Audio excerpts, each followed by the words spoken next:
give you the data. It's highly significant. If you look at the time to recovery being shorter in the remdesivir arm, it was 11 days compared to 15 days. Dr. Anthony Fauci there. Staying in the US, where the economy has suffered its most severe contraction in more than a decade in the first quarter of the year. The latest figures show the world's largest economy shrank at a rate of 4.8%. Some forecasters are warning the pandemic could cause US GDP to shrink by 30% or more by the end of June. The head of the Federal Reserve, Jerome Powell, says the US economy is about to see unprecedented drop in growth. This time now is going to be a time of sharp contraction in economic activity, high unemployment. Personal consumption expenditures have declined sharply, business investment as well, unemployment moved up. We're going to see economic data for the second quarter that's worse than any data we've seen for the economy. And they're a direct consequence of the disease and the measures that we're taking to protect ourselves from it. Jerome Powell.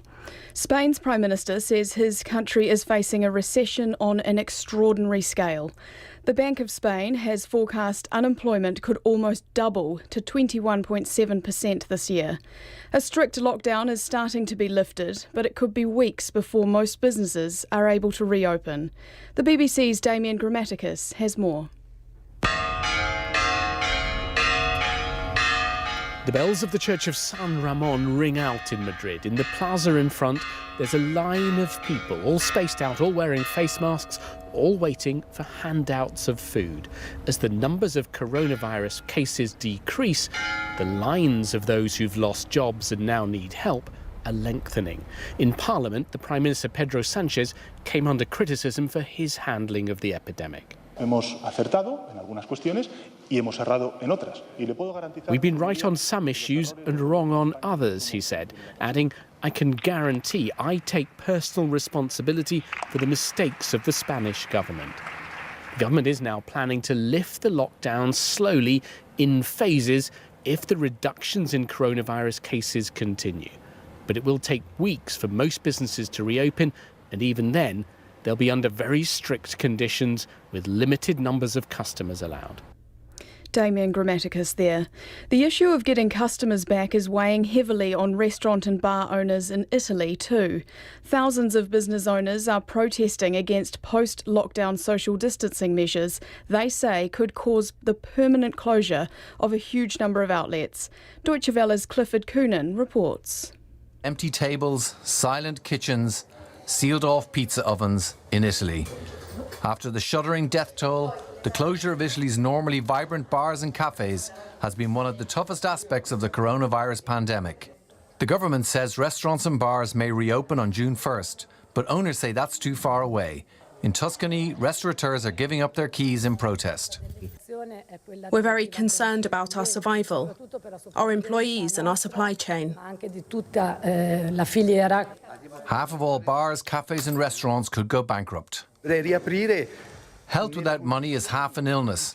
Tonight we'll turn on the lights to illuminate the situation for our employees who are still without a redundancy fund.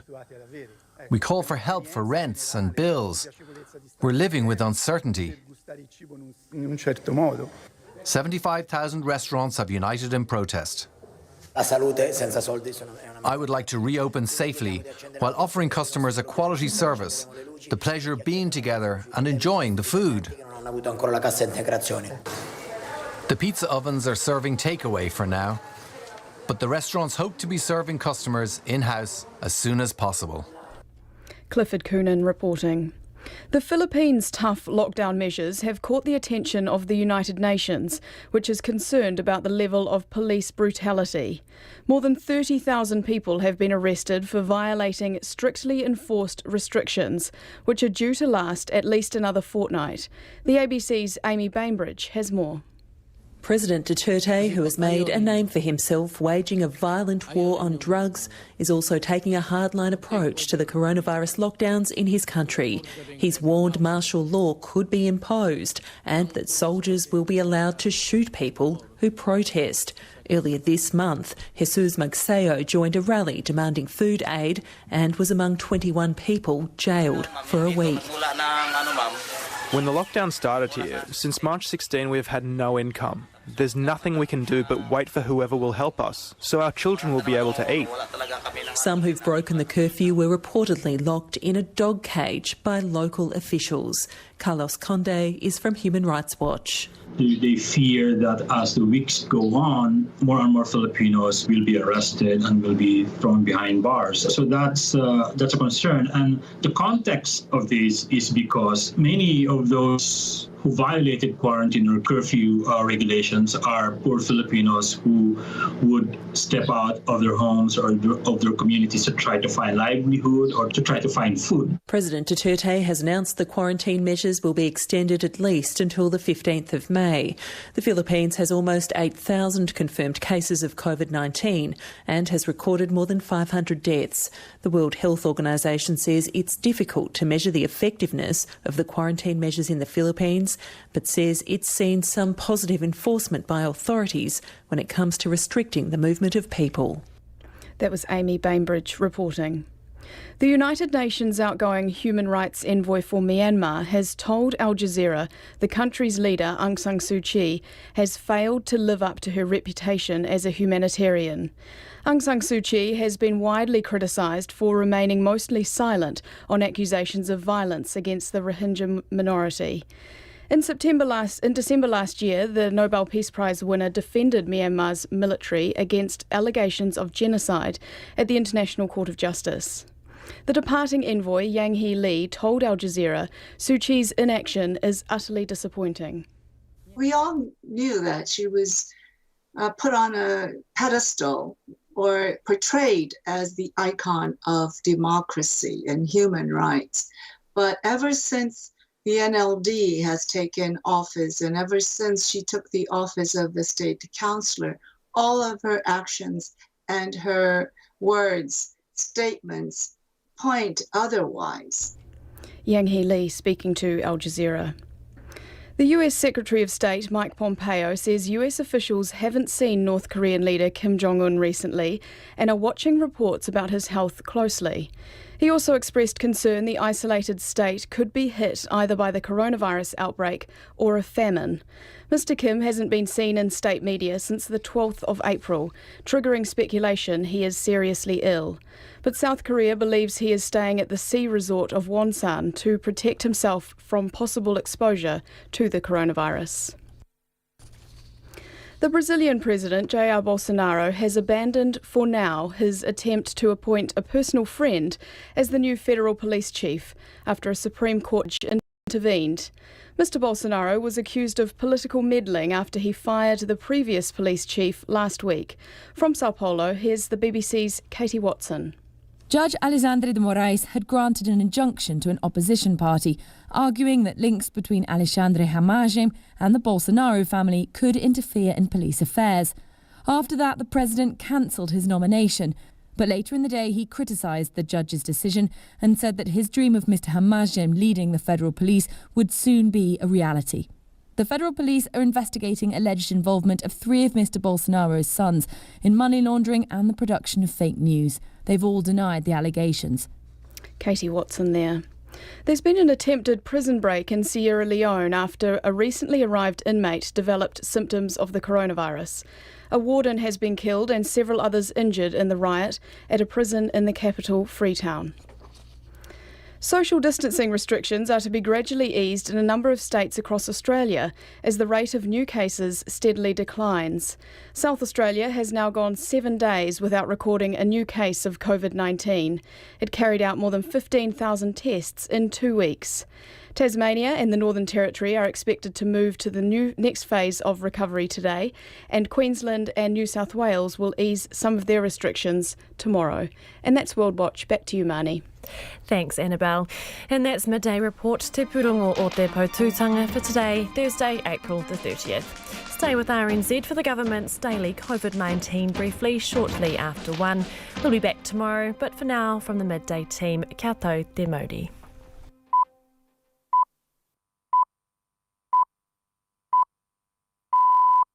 RNZ News at 1 o'clock. Kia ora, I'm Cynthia Morahan. New Zealand is being warned the worst is yet to come in regards to the social and mental distress inflicted by COVID-19. The message has been presented by the former science advisor Sir Peter Gluckman this morning, appearing before Parliament's Epidemic Response Committee. He says the peak of the social and mental distress will emerge in coming weeks. Sir Peter says the government must support social services that can provide help on a local level. Infectious disease experts say New Zealand needs a strategy to develop its own COVID-19 vaccine. A University of Otago infectious disease specialist, Professor David Murdoch, says New Zealand can't expect to be at the top of the queue to get a vaccine that was developed overseas. Wellington's Malahide Institute Director, Graham Legros, is confident New Zealand could develop its own vaccine. The scientists say New Zealand has a responsibility to also ensure our Pacific neighbours are not overlooked. US officials say there is clear-cut evidence that the drug remdesivir can help people recover from the coronavirus. The drug cut the duration of symptoms from 15 days down to 11. And now the official...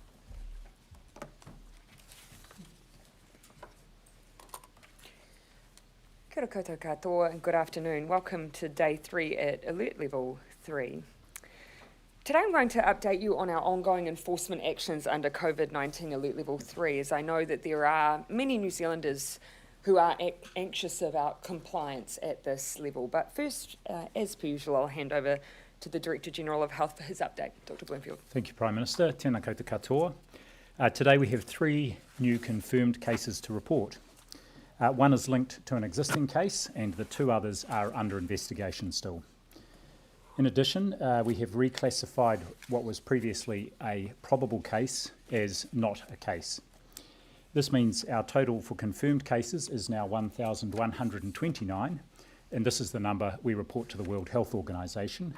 The total number of probable cases is 347, and our overall total is 1,476 cases. Pleased to say there are no further deaths to report today, and we currently have 7 people in hospital, none of whom are in intensive care. There was a significant increase in testing yesterday, with 5,867 tests performed, and our new total tests is 134,570. Of our cases, 1,241 are reported as recovered, and this represents an increase of 12, and 84% of all cases are now considered recovered. There are no additional cases within our clusters, and the total number of clusters that are of at least 10 cases or more remains at 16. Now, as we move back into level 3, routine healthcare is commencing again, and by this I'm talking about screening tests and childhood immunisation. And we have had some feedback from the sector that people may be misconstruing text reminders as being an error and the machine not having been turned off. These important preventive procedures are now back up and going, and I encourage everybody, if you do get a text, a phone call or a reminder about, for example, a childhood immunisation or a cervical smear, please go and get that care. It's very important not to delay what are essential parts of keeping well.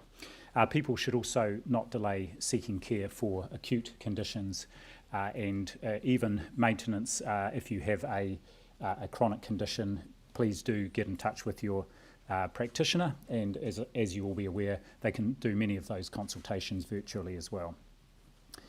If you get an appointment from the hospital for an X-ray or other investigation or an outpatient appointment, please do take up that invitation, and the hospitals have very good procedures in place to keep you safe. A final update on the Section 70 notice.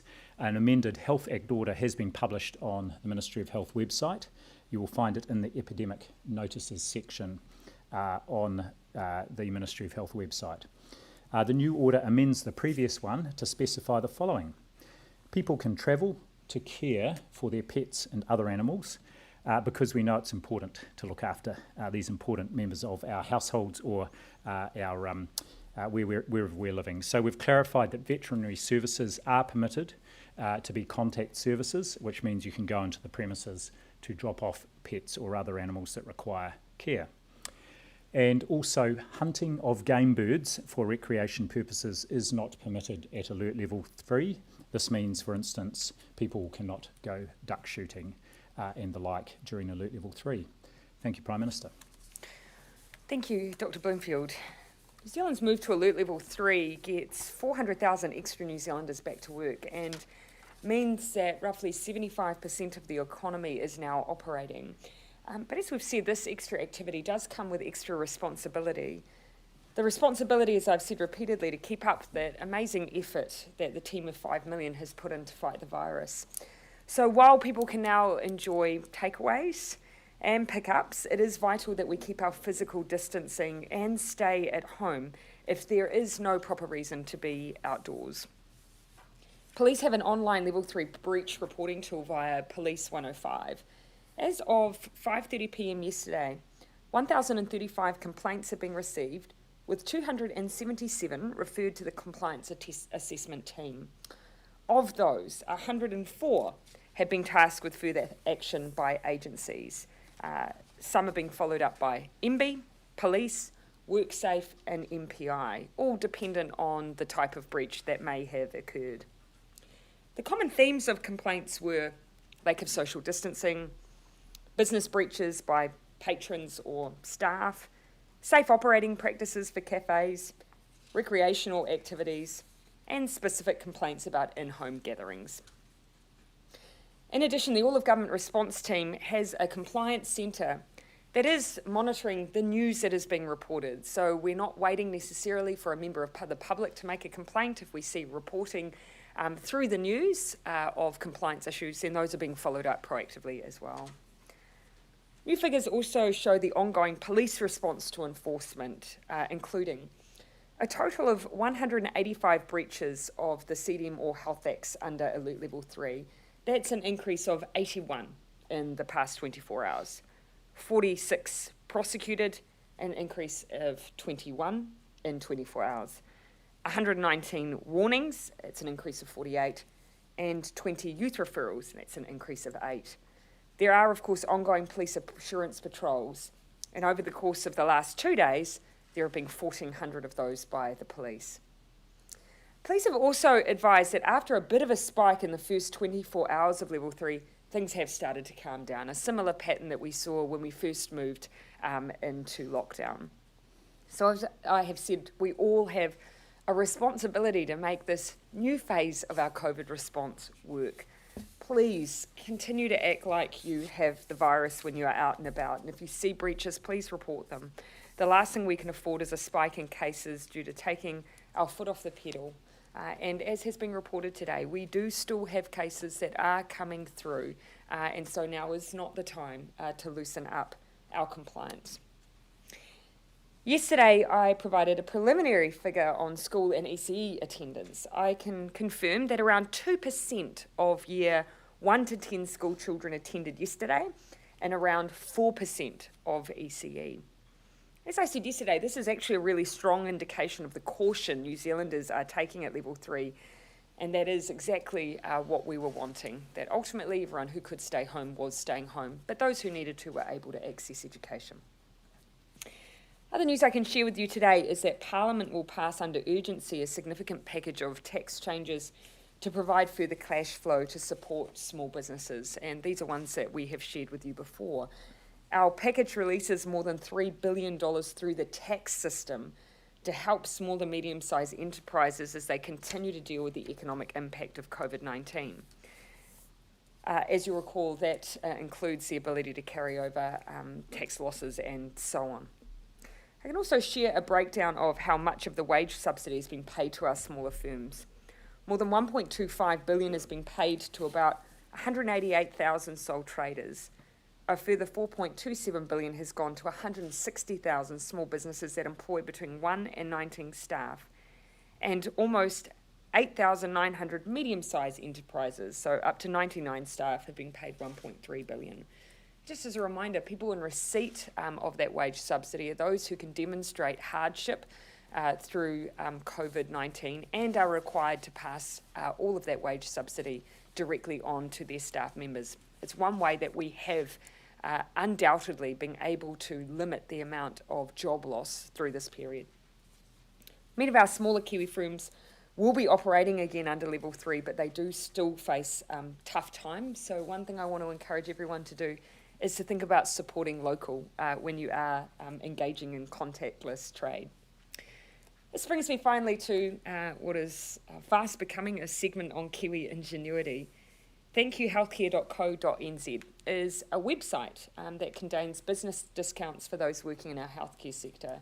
It's playing two roles though. Not only is it targeted at discounts for our healthcare workers, it's also targeted at businesses that may not be able to operate yet, be it accommodation or spa experiences or even elements of tourism. But as a way to thank healthcare workforces through significant discounts, whilst also helping some of those businesses prepare for the future world where they'll be able to reopen and operate. I do want to acknowledge Alika and Raul, who came up with the idea of Thank You Healthcare. Raul worked in New Zealand tourism industry for 25 years and was recently in hospital, and says, now is the time to show our appreciation for everything these incredible people do, not just in a time of crisis, but every single day. I couldn't agree more. Ready for your questions. Minister, start with fast food restaurants. I'll start over. Prime Minister, when we were looking to move into level 3, you spoke about the pillars that we wanted to aim towards in order to move into level 3. What are those pillars that we're aiming towards in terms of a move into level 2? Yeah.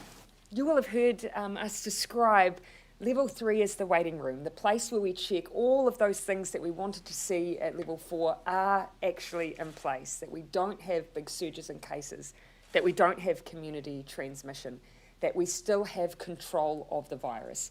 And that is what we'll be looking for when we make that decision to move to the next alert level. We will be taking very seriously the advice of the Director General of Health, so it may be something you may wish to comment on too, Ashley.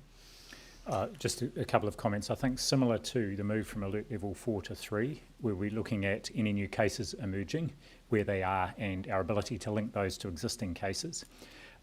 We will also be looking at the outcome of our surveillance testing, which all district health boards are doing apace today, and I think you saw that reflected in the increased number of laboratory tests, so quite a lot of that will be the surveillance testing happening around the country. And I think another thing we're very interested, of course, is the degree of compliance with the physical distancing measures in particular that businesses have put in place to be able to operate under level 3, which will need to continue into level 2. So that will be a key indicator. Mikey? Do we need to get to 0 cases? Is that something that we need to see, or is it just if we're not seeing new cases that are linked to existing cases? Not necessarily 0. And as you've seen, and other countries have seen, there's a long tail in these cases.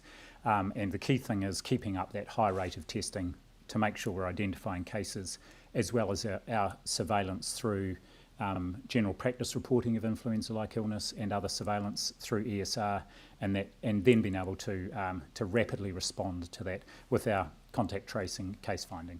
Just one final thing to add on that. We might have on any given day 2-3 cases, but all 3 of those could, for instance, come from someone who's coming from overseas and is currently in quarantine. So that's a far less concern to New Zealand than, for instance, someone that we may find in the community. So it does matter where those cases are coming from.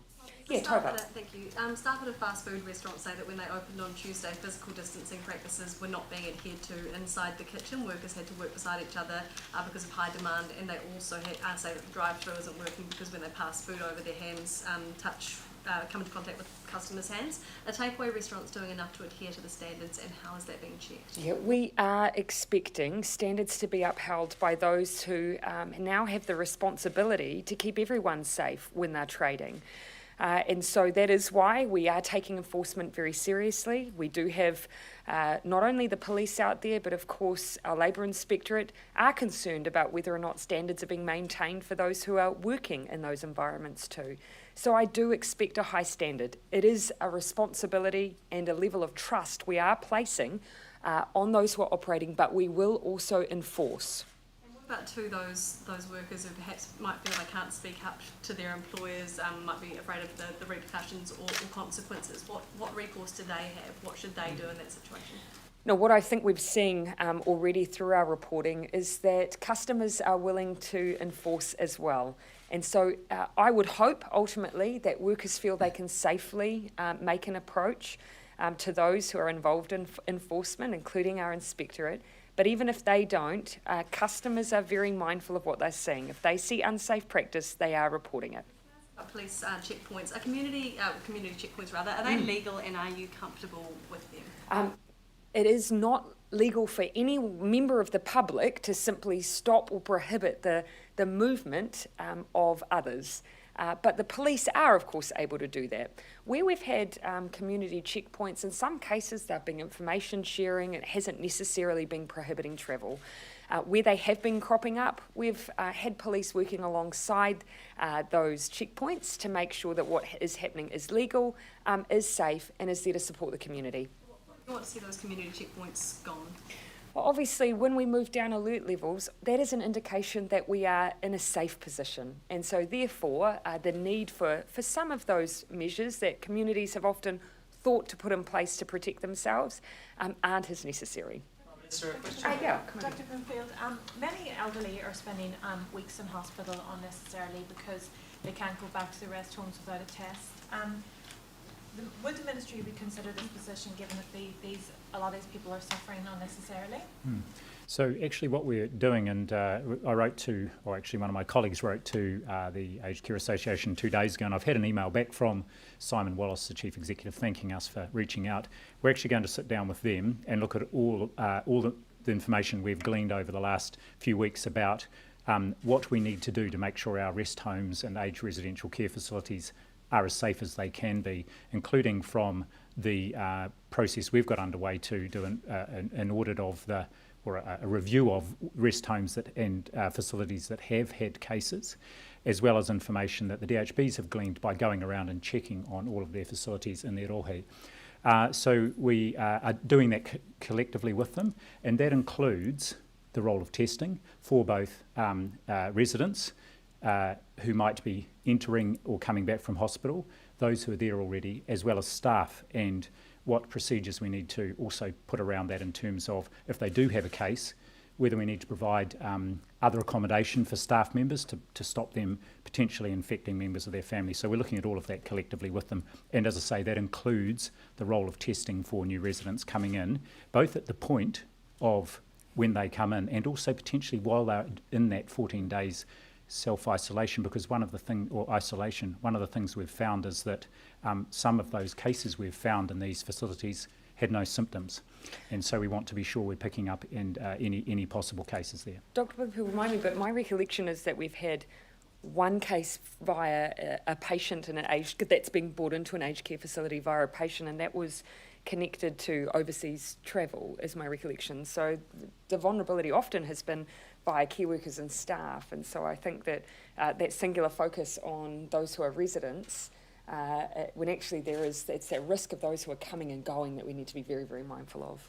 On Monday you said that we've won the battle on community transmission but must remain vigilant. Is that the wrong message to send to the public when we haven't actually started detailed testing in the community yet and can't categorically say whether we have won that battle? Equally are probably the Director General of Health commenting on that, but that was one of our tests for moving outside of Alert Level 4, was our level of confidence around community transmission.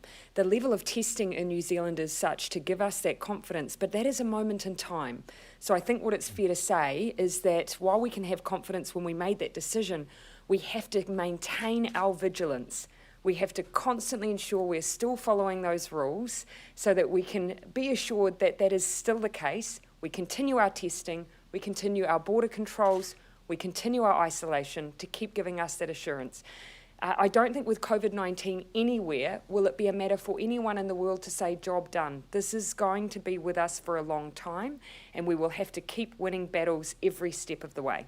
The figures show that the ministry figures show we have just 4% community transmission currently. However, 28% of positive cases got the virus in their local community. Has the government been too narrow in the definition of community transmission? So you can have locally acquired, but from an overseas source, so we make that distinction in the data we provide. The 4% around community transmission also has been over the entire course of our experience with COVID-19. So the decision to move alert levels, we very much focused in lockdown on whether or not we still had cases where we couldn't determine the source of transmission. Dr. Bloomfield, do you wish to comment on I think you've community summarised it transmission? well, Prime Minister. Oh yeah, I'll come to it. Jason. Just in terms of the fact that Parliament has been disrupted quite majorly in the last 4, 5, 6 weeks, will this change the campaign period that the government plans to have just before the election? I.e., will you be shortening that down so you can pass some of the legislation that needs to be passed? At this stage, we haven't changed up the sitting schedule beyond, obviously, the disruption of alert levels 3 and 4. So we're looking to maintain that. But of course, we work with the Business Committee on any changes to the parliamentary sitting schedule. So at this stage, that 3-month campaign period is unchanged. It's going to be the exact same. Look, at this stage, but again, we've had to be willing to work through what the alert levels mean for the sitting schedule as well. But no plans to change at this stage. Plans to have the election on September 19th, that's the same? No change there. Again, as I've said, the period at which we start really counting towards the election is in the short term. Electoral finance, that starts being monitored 3 months out from an election. So there is still time if needs be, but at this point, we're making good progress and no intention to change the election date. The Ministry of Health has written... beyond you, but yes. No, go ahead, it was my bad. There we go. Thank you. The Ministry of Health has written to private hospitals and private health providers saying that they're actually, their plans for reimbursement for their costs over level 4 are sort of being revised and updated. The implication being that they might not get everything they asked for, and they might not be fully reimbursed for the costs that they expended staying open during level 4. Will those private healthcare providers be reimbursed for those costs? Not lost revenue, but for the cost? Yeah. Ministry of Health is still working through some of those healthcare providers who have incurred costs through COVID-19, be it our maternity workforce, obviously GPs we've talked about in some detail, and there are then private hospitals. They have drawn distinction between legitimate costs through COVID-19, but also not looking at lost revenue. So there is still work ongoing. The final point, though, that I'll make, particularly for those in that sector, is that we will have a large tranche of electives that will need to be undertaken, so I expect that they will be very busy in the time to come. The government put up the benefits in response to COVID-19. Is that something that you're looking to do again in the budget, or was that just a one-off? Obviously, I'm not going to make budget announcements today, but one of the reasons we did that quickly, and that involved not only just a general benefit increase, but also increases for the winter energy payment, was the dual impact of COVID on our lowest income earners, and also the fact that when you want to stimulate the economy at any given point, making sure you're giving more income to those who have the least almost guarantees it's going to go back into the economy. Prime Minister, do you have an update on the bill for MP pay cuts? Is that coming next week, and is that part of the same bill allowing councillors to give part of their salary back to council? So it's all covered by the remuneration legislation, which is overseen by the Remuneration Authority. And so, yes, the way that MPs pay and others, such as local government, sits within that legislation. So we're drafting that as we speak. You know that we've already made decisions about ourselves. It is certainly not for us to make decisions about anyone else, though. I expect that to be ready, shortly. But regardless of the timelines for that, we've still committed to 6 months, regardless of when it comes into Parliament. Ben. A question on the regions, Prime Minister. There are 4 where there's not a current case of COVID-19. In Wanganui, there hasn't been any case for 11 days. In Tairāwhiti, it's 16 days. The West Coast, 25 days. And it's a full 4 weeks since there was a case in the Wairarapa. And given these places are some of the most disadvantaged in New Zealand, do you think there is a case for opening up movement and the economy sooner than other places? Yeah, one of the things that you will have heard me talk about is we did give serious consideration to regional approaches, and there may be a time when we use them in the future. But when you think about the difference between alert level 3 and 4 for those areas, it is, for instance, engaging in online commerce. Quite hard to draw regional distinctions on something like that. And of course, then the other areas are just whether or not you're trading face to face. For that, we still have to be mindful that New Zealanders move. And there are, for instance, the Wairarapa is an example where we do have people who commute for work.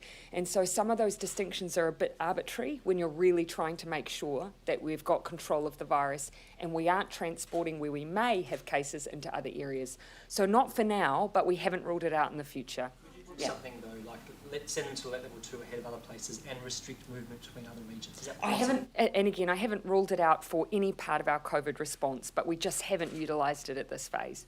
Yep. Follow up to that and Mikey's question before about level 2. Couldn't you make the case that where we are at level 2 now in terms of the risk assessment, it speaks of the fact that household transmission could be occurring, single or isolated cluster outbreaks, whereas level 3 says there is a risk that community transmission might be happening. You seem to have said that that's not the case. You have confidence in that. So aren't we at level 2 in terms of that risk level? And that's where that distinction about this waiting room is so important. So of course, what we've also had to factor in as we've gone along is the very clear message that we've had in terms of the impacts of moving too quickly are the risks of second waves, are the risks that you may have had asymptomatic transfer, or that simply there may have been a longer tail that's bubbling away. And so level 3 allows us that time to check that we have control before moving with greater confidence. The last thing anyone wants is us to move prematurely, have a resurgence and go back. That will be very bad for our health response, but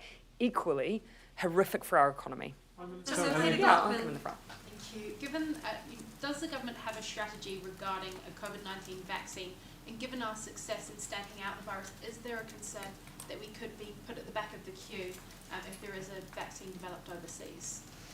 I'll let Dr. Bluefield start. What I can say is there's very active work underway between ourselves and MB to finalise an approach that we're going to take as a country, including everything from research, which might include participating in clinical trials, as well as ensuring we're in the queue for whichever vaccine might be the one that's successful. Recalling there are, I think, upwards of 90 or 100 trials underway around the world at the moment. So we're getting a planned approach to this and very keen on taking an ANZAC approach to that as well, so working closely with Australia, and we'll have some more about that within the next week. On that, yeah. Is there any work here specifically in New Zealand to develop a vaccine? Because there has been talk about that. There has been talk and there is interest from different research groups. At this point, we're not anticipating New Zealand's best endeavours are to put funding and effort into trying to develop a vaccine, but rather to work alongside other vaccine developers. It's very expensive, and that doesn't mean that our research groups here couldn't do elements of the research that will contribute to international efforts, and also, more importantly, I think, be participating in potential clinical trials. But as I say, that will be all covered in our vaccine sort of approach, which is currently being worked on. Keeping in mind there's also the difference between development and manufacture, and so that's something that I think we shouldn't, even if we're not necessarily directly involved in one part, certainly can be in the other. Minister, we've been told that the Ministry of Social Development doesn't have, or at the very least can't provide, sort of detailed breakdown or demographic data of those applying for the job seeker benefit. Would you need that to sort of inform, detailed solutions or targeted solutions of support? We have been trying to pick up the pace of the data that we are providing around what's happening with our benefits at a more rapid pace. So we are trying to tune that out more frequently. I would really need to ask the question around MSD as to whether or not that's data that's collected or just simply cannot be aggregated in short periods of time.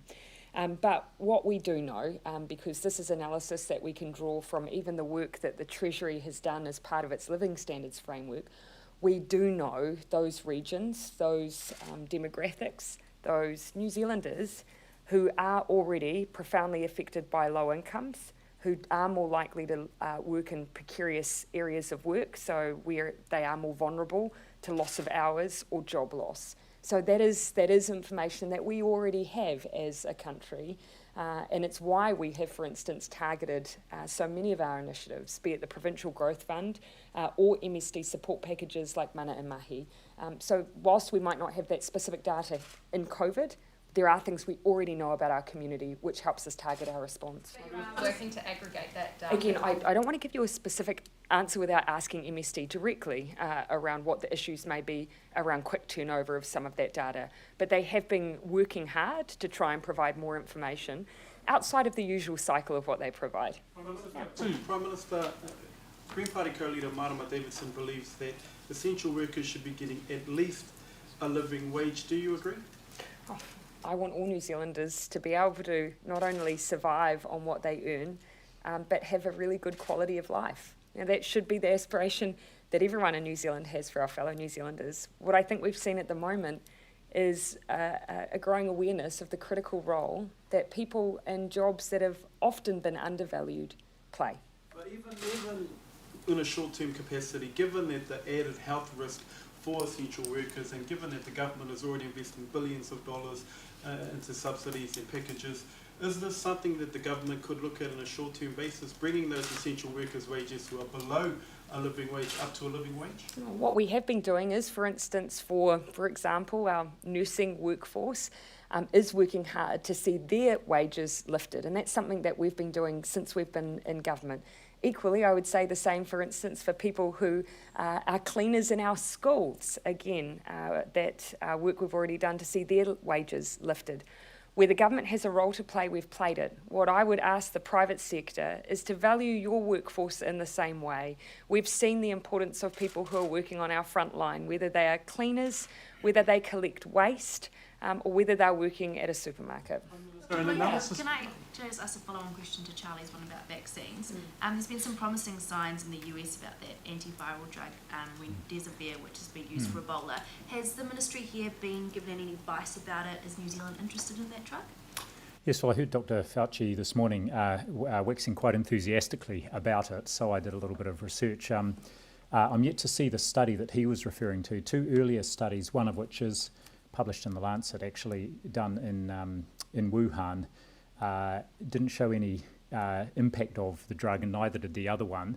So I'm very interested to see this. I should point out remdesivir is still an investigatory drug. It's not one that's licensed for treatment for any condition in any country at the moment. So it's very early in these trials, which also had relatively small numbers of participants, several hundred in each arm. So watching very closely, and this is an area of expertise of Dr. Fauci, so I was particularly interested in his interpretation of the data. We'll watch to see what happens when that is published. Thomas. So, Prime Minister, just on drugs, an analysis from a cybercrime unit in Australia has found that there are 645 listings for coronavirus-related medical products, including vaccines and respirators, which have been found on the dark web. Have we seen any similar reports of alleged coronavirus vaccines on our dark web? And if so, are we doing anything about it? I have to say, in the monitoring that I receive, I'm not getting any of that data on an ongoing basis. Again, I can ask the question, but that's not something that's been proactively raised with me. Ask a question on behalf of our the project whānau. That burger fuel photo has sparked a debate about dobbing in violators, big gatherings or small gatherings. How important is it that Kiwis report breaches of any size? Do you know, I think one of the things that's driving that from Kiwis is that sense that actually we do all have a role to play. We're members of a big team, and our success is dependent on one another. And so I'm not sure that I would characterise it as dobbing necessarily, because actually that's not really in our culture as a country, but really a reflection of people really wanting us not to let one another down. And so I do think it's probably just a matter of people saying, actually, we're doing our bit, we want you to as well. Let's make sure that we're doing everything we can not to let the side down. When it comes to regional travel under level 2, Air New Zealand put up a sort of wish list of maps of routes they'd like to take. What is the advice that you've developed around level 2? So you will have seen that we've already put out some of the advice at the different alert levels. Cabinet will of course be discussing in a bit more finer detail, and I expect travel to be part of that. Again, just checking that we've got those settings right. As I said, we have actually worked through most of that already when we did the finer detail around alert level 3. But as is our practice, we keep doing double checks as we move through the alerts that we think it's matching our needs at that time. The essential workforce that will be allowed to travel, non-essential still banned. And we have, again, at alert level 2, big focus for us there is still issues like mass gatherings and ongoing preventative measures on containment. And when you think about some of the outbreaks we've had, it's often been that regional movement that's been really problematic for us. But we keep assessing as we go to make sure we've got those settings right. Sorry, just one more. And therefore, looking at the idea of the trans-Tasman bubble, at what alert level will we need to be before we even entertain the idea of letting Aussies come in? Yeah, regardless, I think there's quite a bit of work that needs to be done in that space. But I think you will have heard both Prime Minister Morrison and myself, speak really positively about the potential there. We are both as countries working really hard to get control of COVID-19. And our goal is to make life feel as normal as possible. And eventually, I would hope that would mean our ability to have movement between our countries. But that is a longer term goal. I'll come into the front and then Maki. A couple of days ago, or maybe a bit long ago, you told us that you're going to be meeting with Dr. Vorel again to talk about her contact tracing report. Can you tell us how that went and her response to what you plan to do with her report? Well, hot off the press, she was waiting in the Ministry of Health vestibule when I came to walk down here for this media conference. So she's in there this afternoon meeting with the team. So I'll catch up with her later in the afternoon and see what her thoughts are. In the vestibule. Follow up on mass gatherings, please, Prime Minister. Do you expect, whether or not we go into level 2 or 1, do you expect restrictions on mass gatherings to continue at least till the end of the year? We haven't put a strict timeline around that, but in the short term, yes. Do continue to expect that there will be limitations around mass gatherings. In preparation for movement, though, of course, we've been working with the Hospitality Association, others who are involved in areas of work that involve gatherings of people, just to try and prepare ourselves for some of those different alert levels, but do expect that to be part of our reality in the near term. Dr. Bloomfield, are you ruling out developing a COVID-19 vaccine in New Zealand? Oh no, it's not for me to rule out, but we've got a good team of people, actually the ministry effort led by our Chief Science Advisor, Dr. Ian Town, who's actually a respiratory doctor by training, and working with MB and also with input from researchers around the country coming up with an approach. We'd like to take that to ministers first to get agreement, and then that will have advice around where we think our efforts are best focused at each point in the vaccine development and access cycle. So Peter Gluckman says Māori and iwi should be more involved in pandemic response decisions because of their holistic thinking. What measures is the government taking to better include Māori? I actually had a conversation with Professor Tahu Kukutai this morning and Professor Tracy McIntosh. They're both members of our Science Advisory Network, and we were reflecting together actually a really important part of our response that has been driven by iwi, by whānau order providers, by Māori wardens who have been involved, and at a local community level particularly. I do think that the innovation we've seen from Māori in response to COVID is something that we need to learn from and scale up, but also the Te Ao Māori approach of community wellbeing absolutely needs to be one of our ongoing lessons in our pandemic response. Correspondent, please. Have you sent a message of congratulations to Prime Minister Johnson? Yes, I have. I'm just congratulating him on behalf of New Zealand for the birth of his baby boy, and I cannot imagine the roller coaster of experiences him and his family have been having now, but this I'm sure will bring joy to his family. So have you given thought to schools in terms of the fact that last time you gave them a week to open from 4 to 3? Will you do the same between level 3 and level 2? While we haven't put specific timelines, I have indicated that we do like to give a level of notice before we change alert levels, just to make sure that it's considered, that it's planned, and that we can do it with confidence. Anything abrupt with such big changes, I don't think is actually good for New Zealand, let alone our education system. I appreciate a lot of these issues have been talked about in different parts of today's conference, but I'm just trying to put a bow on it. It sounds like level 2 previously and the level 2 we're going to enter into are going to look different in a number of respects. Is that fair to say? Oh no, I think probably people's primary reflection from level 2 for the first period that we were in it was the issue of ongoing social distancing, and that stays. And issues around mass gatherings, a number of people on indoor venues and outdoor venues, and there's no change there either. And of course, the expectations around the amount of domestic travel that was happening. So, no, I think people will be already, familiar, albeit for a short time, of what level 2 meant. So gatherings up to 100 people inside. Yep, so you'll see that all of that guidance remains the same at level 2. We do still need to be careful and cautious around issues of mass gatherings you'll see that for many countries that are changing and moving through their restrictions, mass gatherings is still a common theme that is remaining for many countries. Social. Last couple of questions. In terms of the distancing, when people are sort of in a restaurant or a cafe and they're not allowed to be within 2 metres of each other, when does that go? Is that level 1 or level 0? I'll have to refresh and have a little look at that final guidance on level 1, but certainly at level 2, again, what we're trying to do is just making sure that if we see any resurgence, that we make our contact tracing easier. And if you've been in a public space like a cafe, having 2 metres of distance means it's less likely that someone else nearby who contracts COVID will have you winding up in isolation for 2 weeks. Last question. From a colleague, just to clarify, will regional travel potentially still be off the cards for non-essential workers at level 2? Yeah, and that's, again, we're already, that is part of the guidance that we have given. But we as a Cabinet, as we have done in the past, have reconfirmed what will be happening at the different alert levels before we've moved into them. We will again give consideration specifically to the settings of alert level 2 before we make any announcements. So I'm happy to talk to you about them at that time.